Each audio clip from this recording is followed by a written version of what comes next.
biomedical technology. And it's nothing but application of certain principles, that is biophysics and biochemistry in the field of medical technology to save the people from different alignments. అంటే మారుతున్నటువంటి technology base చేసుకొని ఈ యొక్క physics principles, chemistry basics use చేసుకొని ఒక biotechnology అనేది ఏర్పడము, తద్వారా ఒక డిసీజ్ని identify చేయడము, ఆ డిసీజ్ రావడానికి కారణాలు ఏంటో తెలుసుకోవడము, లేదా ఆ డిసీజ్ని తగ్గించడానికి చేసే ప్రయత్నమే ఈ యొక్క బయోమెడికల్ టెక్నాలజీ. ఈ బయోమెడికల్ టెక్నాలజీలో ముఖ్యంగా ఏంటంటే ఎక్స్రే ఇమేజింగ్. ఇక్కడ ఏంటంటే ఫస్ట్ ఆఫ్ ఆల్ ఎక్స్రేస్ మనం సాధారణంగా వింటూ ఉంటాం. దీన్ని వెల్మ్ రాంటంగ్ అనే ఒక సైంటిస్ట్ దీన్ని ఫస్ట్ ఐడెంటిఫై చేశాడు. అసలు ఎక్స్రేస్ ఎలా తయారవుతుందో మీకు తెలుసా? ఒక వ్యాక్యూమ్ ట్యూబ్లో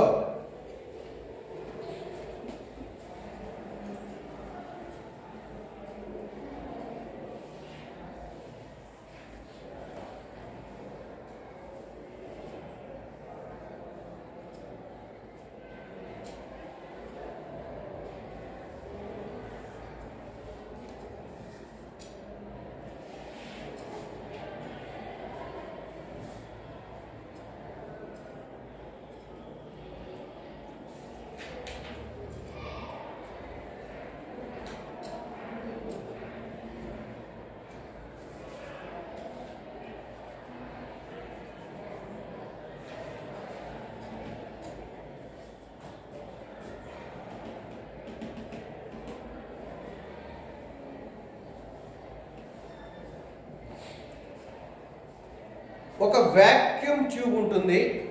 ఆ వ్యాక్యూమ్ ట్యూబ్లో ఒక క్యాథోడ్ రాడ్ ఉంటుంది, ఒక యానోడ్ టంగ్స్టన్ రాడ్ ఉంటుంది, టంగ్స్టన్తో తయారైనటువంటి ఉంటుంది. ఇక్కడ చూడండి, ఇది మనకి యానోడ్,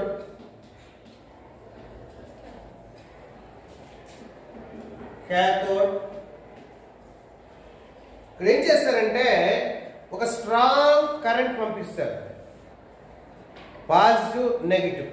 ఇక చూడండి, నెగిటివ్ సైడ్ నుంచి వచ్చినటువంటి క్యాథోడ్, అవునా, ఇక్కడ ఏమవుతుందంటే ఫుల్గా హీట్ ఎక్కుతుంది. హీట్ ఎక్కిన తర్వాత ఈ నెగిటివ్ ఎలక్ట్రాన్స్ ఈ యొక్క నెగిటివ్ సైడ్ నుంచి ఇటు సైడ్ పోతుంది, నెగిటివ్ సైడ్ నుంచి ఇటు సైడ్ పోతుంది. ఇటు సైడ్ ఎలక్ట్రాన్స్ ఇక్కడ బొంబాడేటప్పుడు మామూలుగా హీట్ ఎక్కుతుంది. బట్ 99% ఇక్కడ నుంచి వచ్చినటువంటి థర్మిక్ ఎమిషన్ అంటారు. థర్మిక్ హీట్ అయ్యి ఒక కాయిల్ ఉంటుంది, ఆ కాయిల్ నుంచి ఎలక్ట్రాన్స్ వస్తుంది. ఆ వచ్చిన తర్వాత ఎలక్ట్రాన్స్ దీన్ని బొంబార్డ్ అవుతాయి. ఎక్కువ శాతం 99% అది హీట్ గా మారిపోతుంది. 1% మాత్రమే అది ఎక్స్ రేగా మారుతుంది. సో ఇక్కడ ఏం లేదు, ఒక వ్యాక్యూమ్ ట్యూబ్ లో ఇటు సైడ్ ఒక సైడ్ క్యాథోడ్, ఒక సైడ్ యానోడ్ రాడ్స్ ఉంటాయి, టంగ్స్టన్ తో తయారైంది. వాటికి కనెక్ట్ చేస్తుంటారు. ఎప్పుడైతే కరెంట్ కనెక్ట్ చేస్తారో ఆపోజిట్ కాబట్టి ఈ ఎలక్ట్రాన్స్ ఇక్కడ నుంచి ఈ యొక్క పాజిటివ్ వైపు క్యాథోడ్ యానోడ్ వైపు పోతుంది. ఆ పోయే క్రమంలో ఎలక్ట్రాన్స్ పోయే క్రమంలో యానోడ్ హీట్ ఎక్కుతుంది. At the same time 99% heat ఎక్కడానికి అది పోతుంది. మిగతా 1% అది ఏంగా మారుతుందంటే ఎలక్ట్రాన్స్ అనేవి ఎక్స్రేగా మారుతుంది. ఈ ఎక్స్రే ఆ యొక్క ఇక్కడ నుంచి రిఫ్లెక్ట్ అయ్యి ఒక వేవ్ ఉంటుంది, ఒక వేవ్, ఈ వేవ్ నుంచి ఎక్స్రే బయటకు వస్తుంది. ఇక్కడ మెయిన్గా ఈ ఎక్స్రే మెయిన్ లక్షణం ఏంటంటే మనకి ఈ రేస్ని మన శరీరంలో 3 ఉన్నాయి. ఒకటి బోన్స్. ఈ బోన్స్ ఏం చేస్తాయంటే ఆ ఎక్స్రేస్ని అబ్జర్వ్ చేసుకుంటాయి. కాబట్టి మనం ఒక ఎక్స్రే ఫిల్మ్ చూస్తే బోన్స్ చాలా వైట్ కనపడతాయి. అదే మన యొక్క మజిల్స్, టిష్యూస్ ఉంటాయి చూడండి, వాటిని ఎక్స్రేస్ అబ్జర్వ్ చేసుకుంటాయి. కానీ బోన్స్ అబ్జర్వ్ చేసుకున్నంత ఇంటెన్స్గా అవి అబ్జర్వ్ చేసుకోదు. కాబట్టి అవి కొంచెము గ్రే కలర్లో ఉంటాయి. అదే ఎయిర్ అనేది అస్సలు అబ్జర్వ్ చేసుకోదు. కాబట్టి అక్కడ రేస్ బ్లాక్గా ఉంటుంది. ఇది ఎలాగంటే ఏ వస్తువు అయినా ఎండకి అడ్డుగా ఉంటే దాని వెనకాల నీడ వస్తుంది, అది కామన్. అవునా కాదా? ఇప్పుడు ఇప్పుడు నేను నిలబడుకున్నాను, నా మీద ఎండ పడిందంటే అర్థం ఏంటంటే నా వెనకాల నీడ పడుతుందని అర్థం. అవునా కదా? సో ఇక్కడ కూడా అదే పరిస్థితి. ఒక ఎక్స్రేస్ ఒక మిషన్ గుండా బయటకు వచ్చే క్రమంలో మన శరీరం మీద పడితే ఎముకలు ఎక్కువ అబ్జర్వ్ చేసుకుంటాయి కాబట్టి అవి వైట్ ఉంటాయి. మన యొక్క సాఫ్ట్ టిష్యూస్ తక్కువ అబ్జర్వ్ చేసుకుంటాయి కాబట్టి గ్రే కలర్లో ఉంటుంది. అదే గ్యాప్ ఉండి ఖాళీగా ఉన్నట్టయితే అక్కడ బ్లాక్గా ఉంటుంది. ఇది ఏంటి అనేదంటే మీకు ఒకసారి ప్రొజెక్ట్లో నేను చూపెడతాను. ఎక్స్రే ఫిలిం అని కొట్టండి మీ గూగుల్లో కానీ, లేదా మన క్లాస్లో చూద్దాం. ఎక్స్రే ఫిలిం చూడండి. చెస్ట్ ఎక్స్రే లేదా అబ్డామినల్ ఎక్స్రే మీరు చూశారంటే స్పష్టంగా మధ్యలో హార్ట్ కనబడుతుంది, ఈ యొక్క పక్కటెముకలు అయినటువంటి రిబ్స్ కనబడుతుంది, తర్వాత మీకు బ్లాక్గా కనబడుతుంది. ఆ బ్లాక్ ఏంటంటే లంగ్స్లో ఖాళీగా ఉన్నటువంటి air spaces. So x-ray main ఉద్దేశం ఏంటంటే మన యొక్క కాళ్ళు చేతులు ఎముకలు కానీ శరీరంలో ఎక్కడైనా కానీ ఎముకలు, అవునా, బ్రేక్ అయిందనుకో, బ్రేక్ అయిన చోట ఏమవుతుంది, ఎక్స్రేస్ అబ్జర్వ్ కావు. అక్కడ ఏమైపోతుంది, గ్యాప్ అనేది ఏర్పడుతుంది. ఆ గ్యాప్ బేస్ చేసుకొని అక్కడ ఫ్రాక్చర్ అయిందని తెలుసుకోవచ్చు. అంటే ఈ ఎక్స్రే ఏం చేస్తుందంటే ఇలా చేయి చాపామనుకో, ఇలా చేయి చాపిన తర్వాత ఎక్స్రేస్ ఇలా వెళ్తాయి. ఎక్కడైతే బోన్స్ ఉన్నాయో అక్కడ ఫిలింలో వైట్ కనపడుతుంది. ఆ బోన్స్లో ఎక్కడైనా డ్యామేజ్ ఉన్నట్టయితే ఆ గ్యాప్లో మనకి బోన్ ఉండదు కాబట్టి ఆ గ్యాప్ మనకి బ్లాక్గా కనపడుతుంది. సో దాన్ని బేస్ చేసుకుని అక్కడ ఫ్రాక్చర్ ఉందా లేదా అని ఐడెంటిఫై చేయొచ్చు.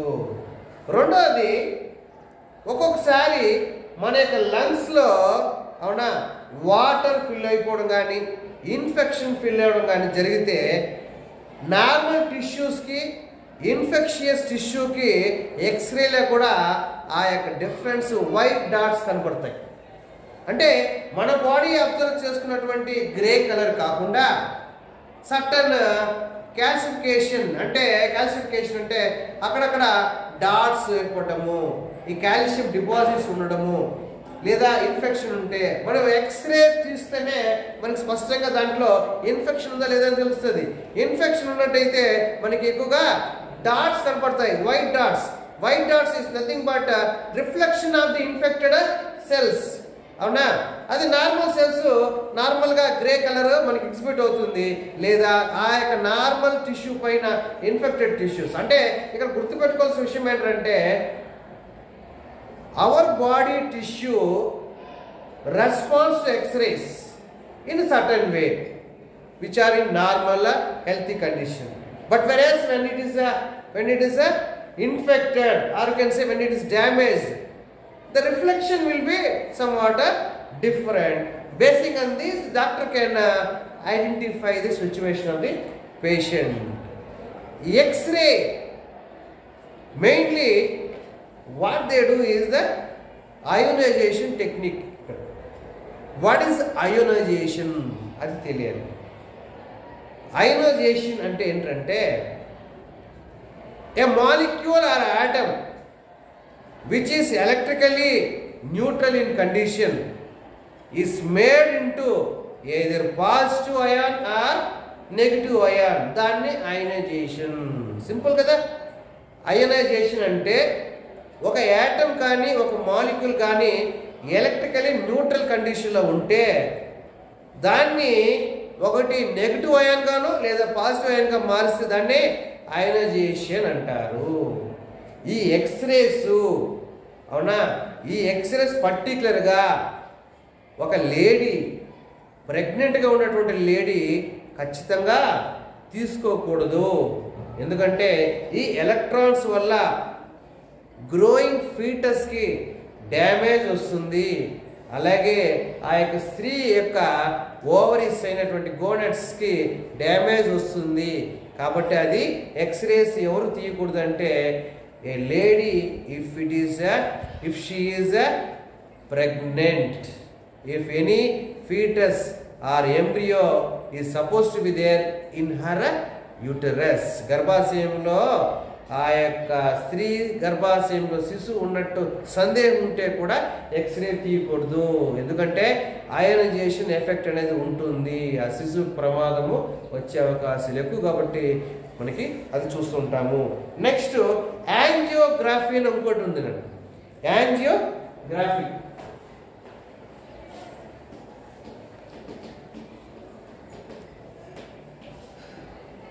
Angiography is nothing but a series of x ray films. A series గా అంటే ఫోటో ఒక్కసారి తీస్తాము, అది యాంజియోగ్రఫీలో కంటిన్యూస్ గా ఫొటోస్ ఒక 30-40 ఫొటోస్ తీస్తూ పోతారు. ఈ 30-40 ఫొటోస్ దేనికి తీస్తారంటే ఒక బ్లడ్ ఫ్లో ఎలా ఉంది, ఆ యొక్క హార్ట్ పైన ఉన్నటువంటి కరోనరీ ఆర్టరీలో బ్లాక్స్ ఉన్నాయా లేదా. అంటే ఇక్కడ మీరు చూడండి,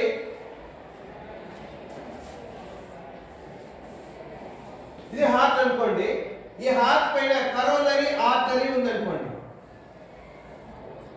ఈ కరోనరీ ఆర్టరీలో బ్లడ్ నార్మల్ కంటిన్యూగా పోతుందా, లేదు ఇక్కడ పోయి ఇక్కడ ఆగిపోయిందా, లేదు మెల్లిగా పోతుందా, ఎలా పోతుందో అనేది కూడా ఈ యొక్క యాంజియోగ్రాఫ్ టెక్నిక్ ద్వారా, with the help of angiograph technique, we can identify how the blood flows in the blood vessels, whether there is any obstruction, whether there is an obstruction of blood flow, whether there is any reduction of blood flow. అంటే పూర్తిగా రక్త సరఫరా ఆగిపోయిందా, లేదు రక్తం తక్కువగా పోతుందా అనే విషయం కూడా ఈ యొక్క ఎక్స్రేస్ ద్వారా తెలుసుకోవచ్చు. దాన్నే యాంజియోగ్రఫీ అని అంటారు. ఇంకొకటి ఉంది, that is digital subtraction angiography అనేది కొత్త టెక్నిక్. కొత్త టెక్నిక్ ద్వారా ఇంకా ఈజీగా ఆ యొక్క బ్లడ్ ఫ్లోని ఐడెంటిఫై చేయడం అనేది జరుగుతుంది. నెక్స్ట్, ఇప్పుడు ఎక్స్రేస్లో కూడా రకరకాలు వచ్చాయి. పోర్టబుల్ ఎక్స్రేస్ అని వచ్చాయి. పోర్టబుల్ ఎక్స్రేస్ అంటే నీ యొక్క పళ్ళు నొప్పి ఉంది, పంటిని ఎక్స్రే తీయాలి, అవునా. The x-rays the technician will use different ratios, or you can say different intensity of x-rays. కాళ్ళు ఎక్స్రే చేసేటప్పుడు ఆ ఇంటెన్సిటీ వేరుగా ఉంటుంది, కడుపును ఎక్స్రే చేసేటప్పుడు ఆ ఇంటెన్సిటీ వేరుగా ఉంటుంది, తలకాయని ఎక్స్రే చేసేటప్పుడు ఆ ఇంటెన్సిటీ వేరుగా ఉంటుంది. It varies according to the part involved in x-ray. So x-rays are mainly useful in determining the structural anomalies or pathological condition. Pathological condition అంటే లంగ్స్ లో నిమ్ము చేరిందా, లంగ్ లో ఇన్ఫెక్ట్ అయిందా అనే pathological condition అంటారు, అవునా. anatomical డిఫరెన్సెస్ అంటే, anatomical అంటే స్ట్రక్చర్ పరంగా ఎముకలు డిఫెక్ట్ అయినాయా లేదా అనేది ఐడెంటిఫై చేయడానికి ఈ ఎక్స్రేస్ అనేది యూజ్ అవుతుంది. ఇప్పుడు ఎక్స్రేస్ నుంచి నెక్స్ట్ స్టెప్ పోతే కంప్యూటరైజ్డ్ యాక్సియల్ టోమోగ్రఫీ అంటారు, లేదా కంప్యూటర్ టోమోగ్రఫీ అంటారు. దాన్నే మనం మామూలుగా సిటీ స్కాన్ అంటారు. చూడండి, కంప్యూటరైజ్డ్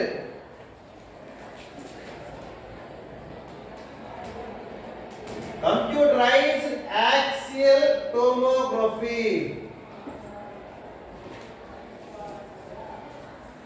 కంప్యూటరైజ్డ్ యాక్సియల్ టోమోగ్రఫీ లేదా దీన్ని ఇంకోటి కూడా కంప్యూటర్ టోమోగ్రఫీ అని అంటారు. ఇక్కడ కంప్యూటర్ టోమోగ్రఫీ అంటే బేసిక్ ఏంటంటే ఇది కూడా ఒక ఎక్స్రే లాంటిదే.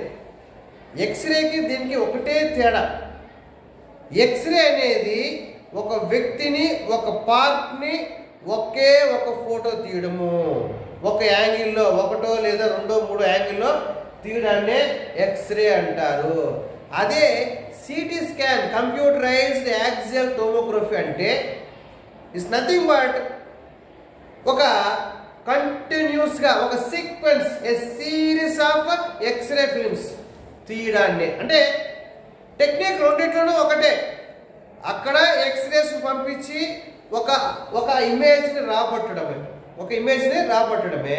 ఇక్కడ కూడా ఎక్స్రేస్ని పంపించి ఒక ఇమేజ్ రాబడతాం. అయితే ఇక్కడ డిఫరెంట్ ఏంటంటే ఈ ఎక్స్రే ఏదైతే పంపిస్తుందో ఆ యొక్క డివైస్ మనిషి శరీరం చుట్టూ తిరుగుతుంది, మనిషి లోపల పడుకోబెడుతుంటారు. మీరు ఒకసారి పేజ్ నెంబర్ 290లో చూడండి. ఒక అది ఎంఆర్ఐ స్కాన్, సిటీ స్కాన్ కూడా దాదాపు అలానే ఉంటుంది. ఒక పేషెంట్ని పడుకోబెట్టేసి ఆ మిషన్ లోపలికి పంపిస్తారు. పేజ్ నెంబర్ 290 మిషన్ లోపలికి పంపిస్తారు. ఆ మిషన్ లోపల ఉండేది ఏమవుతుందంటే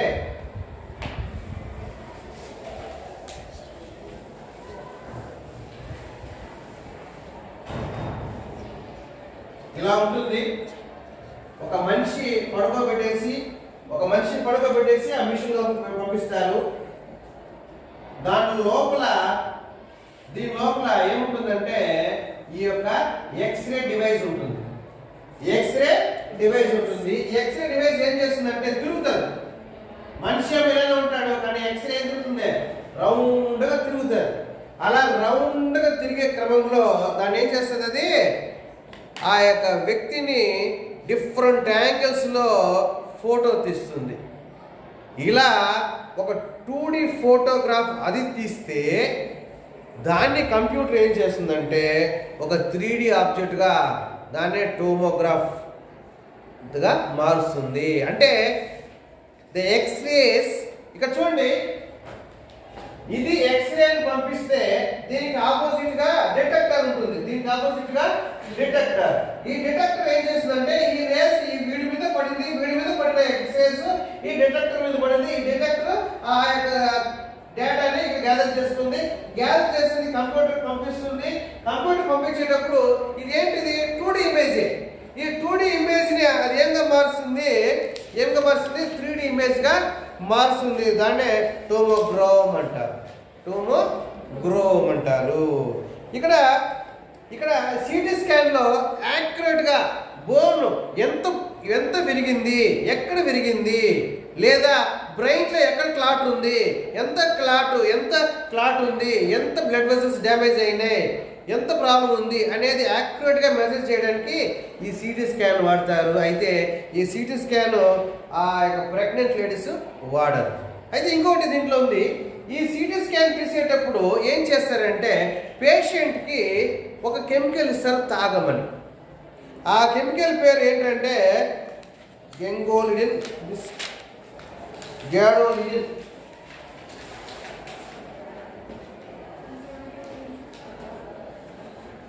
సాధారణంగా ఎంఆర్ఐ స్కాన్ తీసేటప్పుడు కూడా తీస్తారు దీన్ని. ఇక్కడ ఏంటంటే సిటీ స్కాన్లో ఏమవుతుందంటే ఆ యొక్క ఎక్స్రే తీసే డివైసే తిరుగుతుంది. తిరిగి ఇమేజెస్ని ఆ యొక్క డిటెక్టర్ సేకరిస్తుంది.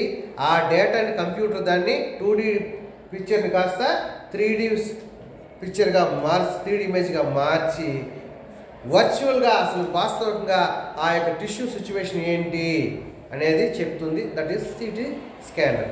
ఇప్పుడు నెక్స్ట్ ఇంకోటి ఉంది ఎంఆర్ఐ స్కానర్. ఇప్పుడు సిటీ స్కానర్కి ఎంఆర్ఐ స్కానర్కి ఒకటే తేడా. సిటీ స్కానర్లో టెక్నిక్ ఎక్స్రే, ఎంఆర్ఐ స్కాన్లో ఎక్స్రే అనే పదానికే తావులేదు. ఓన్లీ ఇంత ముందు రౌండ్గా మిషన్ అని చెప్పే కదా, ఈ రౌండ్ మిషన్ లోపల ఏముంటుందంటే మ్యాగ్నెట్ ఉంటుంది. అంటే ఒక రౌండ్ మ్యాగ్నెట్, ఒక పెద్ద సైజు మ్యాగ్నెట్ ఉంటుంది. ఈ పెద్ద సైజు మ్యాగ్నెట్ ఎక్కడ కూడా ఎక్స్రేస్ ఉండదు. Magnet this is 100% safe than that CT scan, than that x-ray. ఇది ప్రెగ్నెంట్ లేడీస్ కూడా తీసుకోవచ్చు. ఎంఆర్ఐ స్కాన్లో ఏంటంటే technique involve is that magnetic field ఏం చేస్తుందంటే నీ బాడీలో ఉన్నటువంటి వాటర్ మాలిక్యూల్స్లో ఉన్నటువంటి ఆ యొక్క ప్రోటాన్స్, దట్ ఈస్ న్యూక్లియర్ ప్రోటాన్స్ని ఏం చేస్తుందంటే అలైన్గా చేస్తుంది. అంటే అది ఎట్లా పడితే ఎట్లా ఉంటాయి ప్రోటాన్స్ని, దాన్ని ఒక అలైన్లోకి తీసుకొస్తుంది. So the magnetic field makes this protons align in a same plane. అవునా? ఈ యొక్క మ్యాగ్నెటిక్ ఫీల్డ్ ఏం చేస్తుంది, పేషెంట్ శరీరంలో ఉన్నటువంటి వాటర్ మాలిక్యూల్స్ని అలైన్గా చేస్తుంది. అంటే అంతవరకు ఫర్ ఎగ్జాంపుల్ మీకు ఒక పాయింట్ చెప్పచ్చు. ఇది సౌత్ పోల్, నార్త్ పోల్. ఇది సౌత్ పోల్, ఇది నార్త్ పోల్. ఇది సౌత్ పోల్, ఇది నార్త్ పోల్. అంటే ఇక్కడ చూడండి, ఆ ఫోటాన్స్ అలైన్ గా లేదు. అంటే వాటి యొక్క పోల్స్ వేరువేరుగా ఉన్నాయి. ఇప్పుడు ఎలక్ట్రిక్ ఫీల్డ్ పెట్టేస్తారు అనుకోండి, ఎలక్ట్రిక్ ఫీల్డ్ పెట్టేస్తే అన్ని కూడా ఒకే అలైన్మెంట్ వస్తుంది. అన్ని కూడా SN SN SN. Is it right? So అది అక్కడ జరుగుతున్నటువంటి ప్రాసెస్. ఫస్ట్ ఇక్కడ చూడండి, ఎంఆర్ఐ స్కాన్ లో మ్యాగ్నెటిక్ రెజోనెన్స్ ఇమేజింగ్ అంటాడు. ఫస్ట్ మ్యాగ్నెటిక్ అయిపోయింది.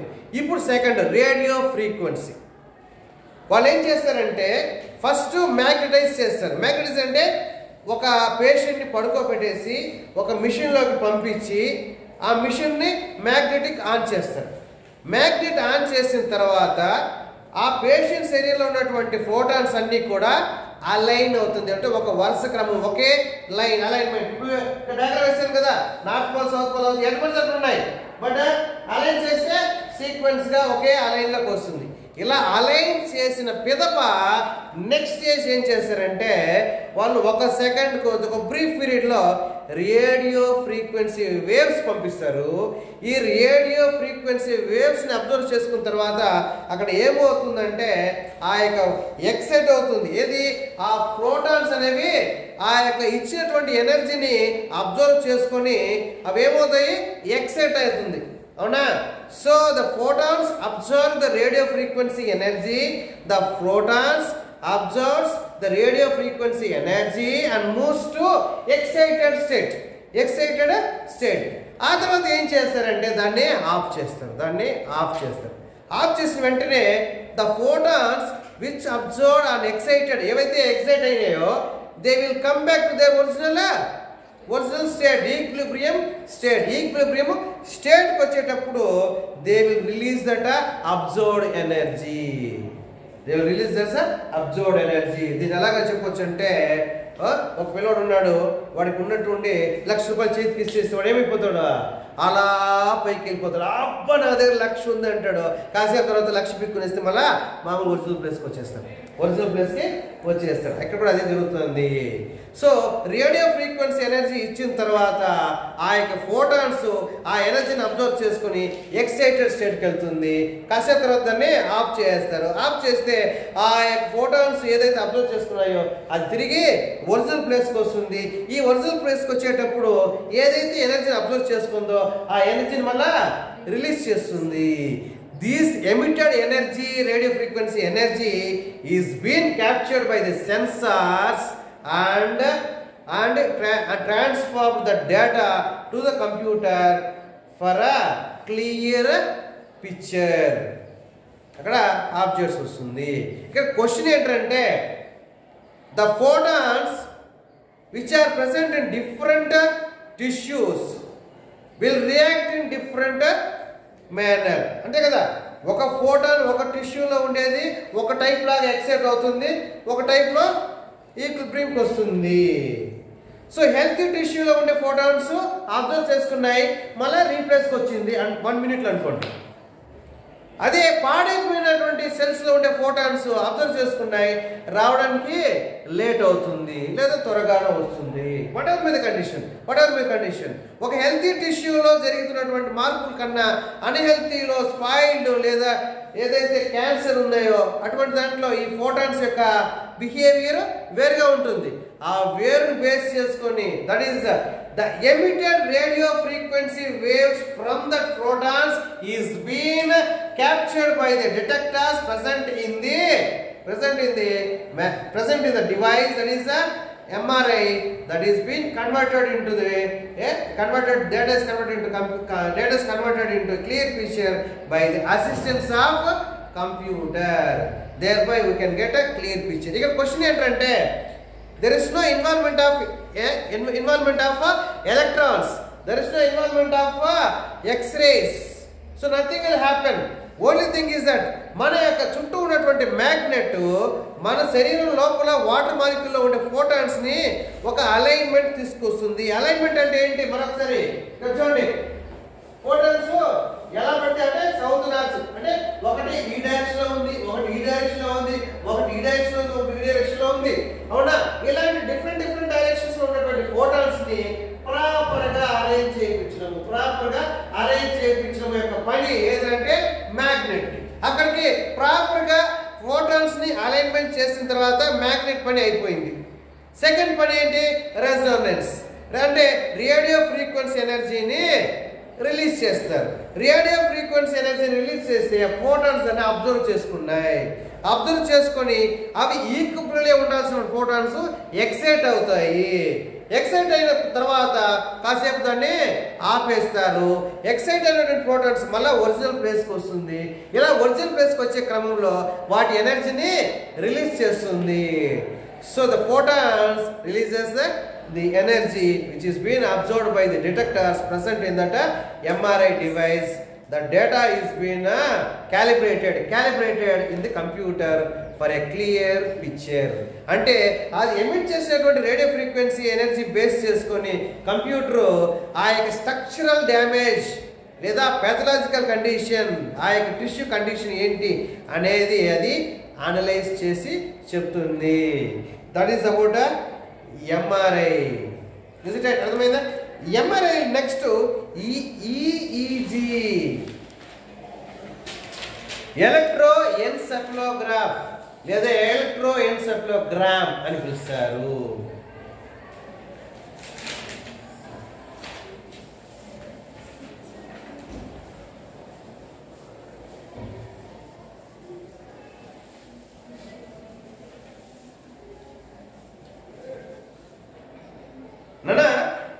ఎలక్ట్రో ఎన్సెఫలోగ్రామ్ అంటేనే ఏంటంటే బ్రెయిన్ యొక్క యాక్టివిటీని, బ్రెయిన్ యొక్క న్యూరలాజికల్ కండిషన్ని అవునా డయాగ్నోస్ చేసేదే ఈఈజీ, ఎలక్ట్రో ఎన్సెఫలోగ్రామ్.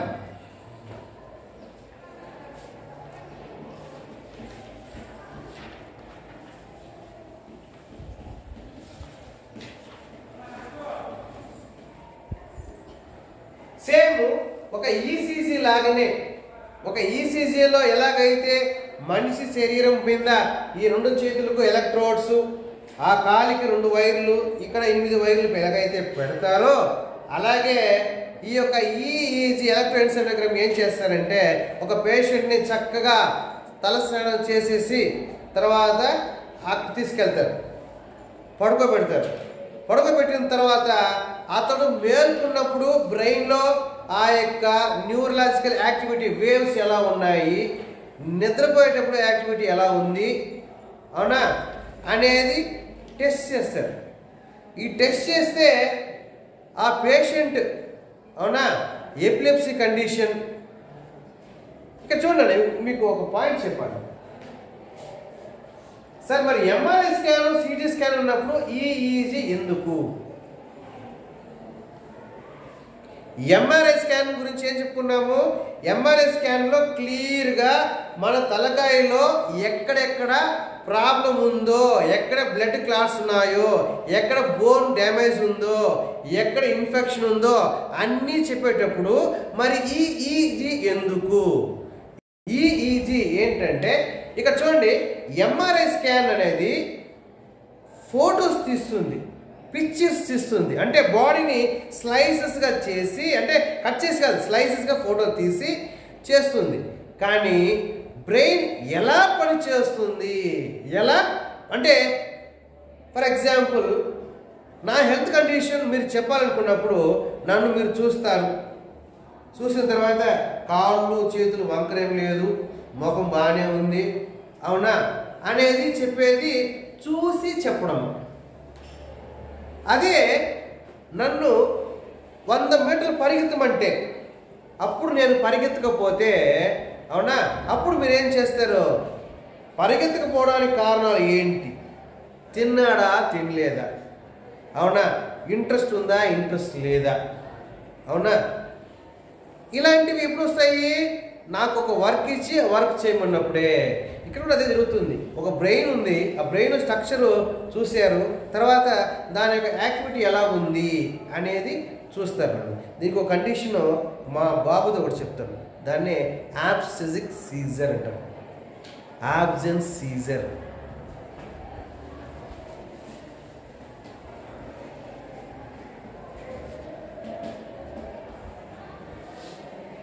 మా బాబు 8 years ఉన్నప్పుడు ఈ ప్రాబ్లం ఒకసారి వచ్చింది.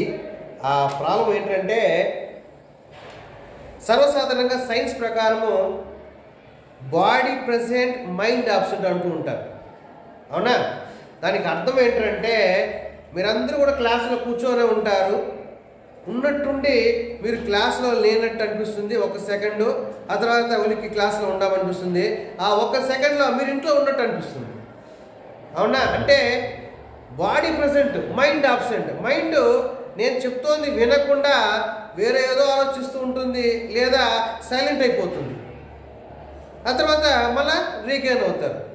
ఇది బాడీలో ప్రతి 8 minutesకి ఒకసారి ఇలా జరుగుతూ ఉంటుందంట. అయితే అది మనకి నోటీస్ కాదు. కారణం ఏంటంటే ఈవెన్ సైకలాజికల్గా 1 సెకండ్ నువ్వు డివేట్ అయినా, సైకలాజికల్గా 1 సెకండ్ నువ్వు డివేట్ అయినా నీ బాడీ ఈక్విలిబ్రియంలోనే ఉంది, అంటే కండిషన్లోనే ఉంది. కానీ మా బాబుకి ఎలా అయిపోయిందంటే మనతో మాట్లాడుతూ ఉంటాడు, బుడుంగని పడిపోతాడు, మళ్ళా వితిన్ 20 seconds లేదో 1 minute లేచి కూర్చుంటాడు. ఇక్కడ ఎందుకు దెబ్బ తగిలింది చెప్పుకుంటాడు. వాడే పడ్డాడు, ఎవరూ తోయలేదు, కానీ వాడు పడిన విషయం వాడికే తెలియదు. దాన్నే యాబ్సెన్స్ సీజర్ అంటాడు. నడుస్తూ ఉంటాడు, గుడుంగుని కింద పడిపోతాడు, మళ్ళా ఎవరు ఏమి టచ్ అనసలేదు, మళ్ళీ లేస్తాడు, కానీ ఎందుకు పడ్డాడు, ఎవరు తోసారని మనల్ని అడుగుతాడు. That means that in a fraction of second mind ఏమవుతుందంటే స్విచ్ ఆఫ్ అయిపోయినట్టు స్విచ్ ఆఫ్ అవుతుంది. ఏం జరుగుతుందో తెలియని సిచ్యువేషన్. మళ్ళీ లేచి కూర్చుంటాడు, ఏమైందో తెలియదు, రాస్తూ ఉంటాడు, పడిపోతాడు, మళ్ళీ రాస్తుంటాడు. అది యాబ్సెన్స్. దీనికి ఏం చేశారంటే డాక్టర్స్ సోడియం వాల్ప్రోరేట్ అనే ఒక సిరప్ ఇచ్చారు. ఒక 6 months వాడమన్నారు, వాడాము. ఆ తర్వాత అప్పటి నుంచి ఇంకా సమస్య ఎప్పటికీ రాలేదు. అంటే ఎందుకు చెప్తున్నానంటే బ్రెయిన్లో ఒక్కొక్కసారి హైపర్ యాక్టివిటీ జరిగినప్పుడు ఫ్యూజ్ పోయినప్పుడు, ఫ్యూజ్ ఎలాగైతే పోతే ఉన్నట్టుండి ఆ యొక్క ఎలక్ట్రిక్ యాక్టివిటీ ఒక్కసారిగా స్టన్ అవుతుందో, అలాగే యాబ్సెన్స్ సీజర్ అన్నప్పుడు యాక్టివిటీ ఒక్కసారిగా ఎక్సైట్ అయ్యి ఆ తర్వాత టక్మన్ ఆగిపోయి కొంతసేపు తర్వాత మళ్ళీ స్టార్ట్ అవుతుంది. ఇక్కడ ఏమవుతుందంటే ఎలక్ట్రికల్ ఎన్సెఫలోగ్రామ్ ఎవరికి తీస్తారంటే ఎవరికైతే ఫిట్స్ ఉన్నాయో, ఎవరికైతే ఎపిలెప్సీ అంటే ఇలా చేతులు వణుకుతుంటాయి, మనకి కూడా పల్లెటూరులో చూస్తూ ఉంటాము ఈ వణుకుతున్నప్పుడు, అవునా? ఈ వణుకుతున్నప్పుడు మరి వాళ్ళు చాలామంది ఏం చేస్తారంటే చేతిలో ఇనుము పెడతారు, అవునా? ఫిట్స్ వచ్చిన వాళ్ళకి ఐరన్ పెట్టమంటారు, ఐరన్ దమ్ముడికి లాభం లేదు. In no way that iron or key chain will help to reduce that fits. In no way there is no connection with regard to the iron. ఒకటి ఇది నేను చెప్పడం కాదు, you can enquire through YouTube or any doctor. Only thing ఎవరైనా fits లోన్ అవుతున్నారంటే వాళ్ళ నోట్లో కొద్దిగా క్లాత్ ఏదైనా పెట్టాలి, లేదా నాలుక కొరుక్కోకుండా జాగ్రత్త పడాలి. ఎందుకంటే ఆ ఫిట్స్ వచ్చే క్రమంలో వాళ్ళకు తెలియకుండా నాలుకని కొరికేసుకునే ప్రమాదం ఉంటుంది. అంతకుమించి ప్రమాదం పెద్దగా ఉండదు. కాసేపు కొట్టుకుంటారు, నువ్వు టచ్ చేయకపోయినా మళ్ళీ they will come to regain to their normal position. ఇది మామూలుగా జరుగుతుంది. నెక్స్ట్ ఇక్కడ చూడండి, ఈ మెయిన్గా ఈ యొక్క ఈఈజీ దేనికోసం వాడతారంటే epilepsy condition, that is seizures. Next ఈ సీజర్స్లో ఏమవుతుందంటే బ్రెయిన్లోనైనా ఆల్ఫా బీటా గామా డెల్టా అని వేవ్స్ ఉన్నాయంట. Alpha beta delta and theta. Alpha beta delta theta అని 4 రకాలైనటువంటి వేవ్స్ ఉంటాయంట. ఆ 4 రకాలైన వేవ్స్ ఎలాగైతే మనం ఈసీజీలో వేవ్స్ చూసామో ఇక్కడ కూడా అలాంటి వేవ్సే ఉంటాయి. ఆ వేవ్స్ బేస్ చేసుకొని బ్రెయిన్ యొక్క వర్కింగ్ కండిషన్ ఎలా ఉంటుందో చెప్పవచ్చు. That is alpha beta delta theta. బాగా గుర్తుపెట్టుకోవచ్చు కదా, ఆల్ఫా బీటా డెల్టా తీటా అన్నీ మీరు చుట్టుకునే చుట్టులాగా ఉన్నాయి. ఓకే, వాట్ ఆర్ మేబీ ఇక్కడ బ్రెయిన్ డెత్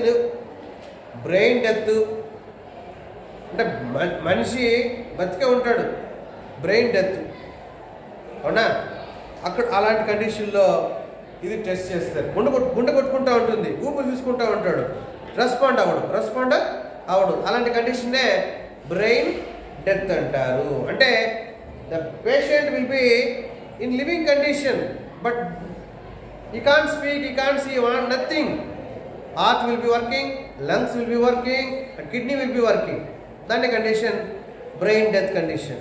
లేదా కొంతమందికి ఇన్సోమియా కండిషన్ అంటే నిద్రే రాని కండిషన్, నిద్ర రాని కండిషన్స్. సో ఇలాంటి కండిషన్స్, అలాంటి బ్రెయిన్ పరిస్థితి ఏంటో తెలుసుకునేదానికే ఈ యొక్క ఈఈజీ చేస్తారు. ఈఈజీ ఏం చేస్తారంటే స్పష్టంగా ఒక పేషెంట్ని తలస్నానం చేసిన తర్వాత తల చుట్టూ కరెంటు వైర్లు పెట్టేస్తారు. ఆ కరెంటు వైర్లన్నీ కూడా ఒక మిషన్లోకి వెళ్తుంది. ఆ మిషన్లో నుంచి కంప్యూటర్లోకి ఏమొస్తుంది, ఒక గ్రాఫ్ షీట్ పోతుంది. ఆ గ్రాఫ్ షీట్ పైన వేవ్స్ పోతుంది. ఈసీజీలోకి ఎలాగైతే లైన్స్ పోతుందో అలాంటి లైన్స్ పోతుంది. కాకపోతే ఇక్కడ 4 టైప్ ఆఫ్ వేవ్స్ ఉంటుంది.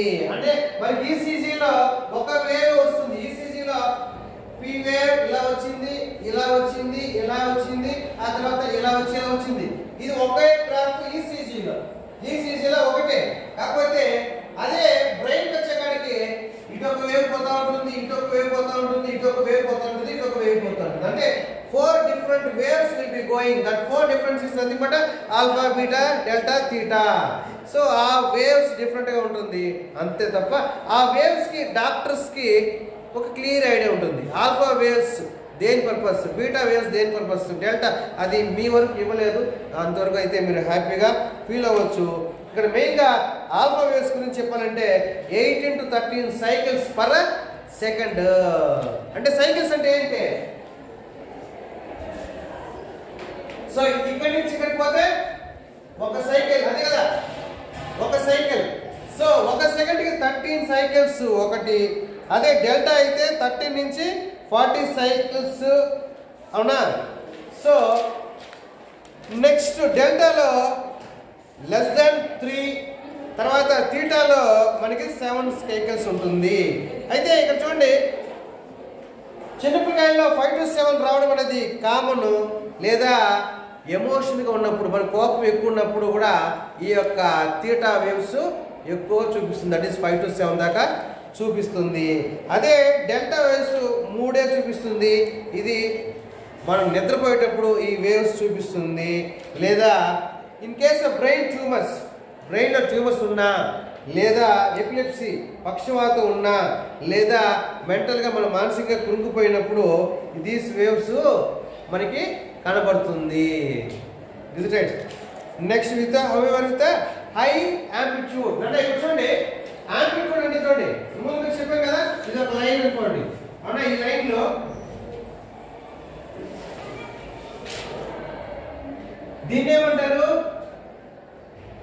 దాన్ని ఏమంటారు, ఒక సైకిల్, ఒక వేవ్ అంటారు, అవునా? అది యాంప్లిట్యూడ్ అంటే ఇది, దీన్ని యాంప్లిట్యూడ్ అంటారు, అవునా? డెల్టా వేవ్స్ 3-4 వస్తాయంట. డెల్టా వేవ్స్ 3-4 వచ్చినా కానీ వాటి యాంప్లిట్యూడ్ ఎక్కువగా ఉంటుంది, కానీ వచ్చేదేమో 3-4. ఈ వేవ్స్ బట్టి, అవునా? ఈ వేవ్స్ ఎవరికి ఎక్కువ ఉంటుందంటే ఈ ఎపిలెప్సీ కండిషను, లేదా మెంటలీ డిప్రెస్ క్యాండిడేట్కి ట్యూమర్స్ ఉన్నప్పుడు ఈ వేవ్స్ ఉంటుంది. Next coming to the delta అయిపోయింది, ఆల్ఫా అయిపోయింది, బీటా అయిపోయింది, ఓకేనా? సో అదే బీటా అయితే లో యాంప్లిట్యూడ్ ఉంటుందంట. బీటా అయితే ఏమిటి, 30 నుంచి 40 సైకిల్స్ పర్ సెకండ్. కాకపోతే వేవ్స్ ఎలా ఉంటుంది, యాంప్లిట్యూడ్ చిన్నదిగా ఉంటుంది.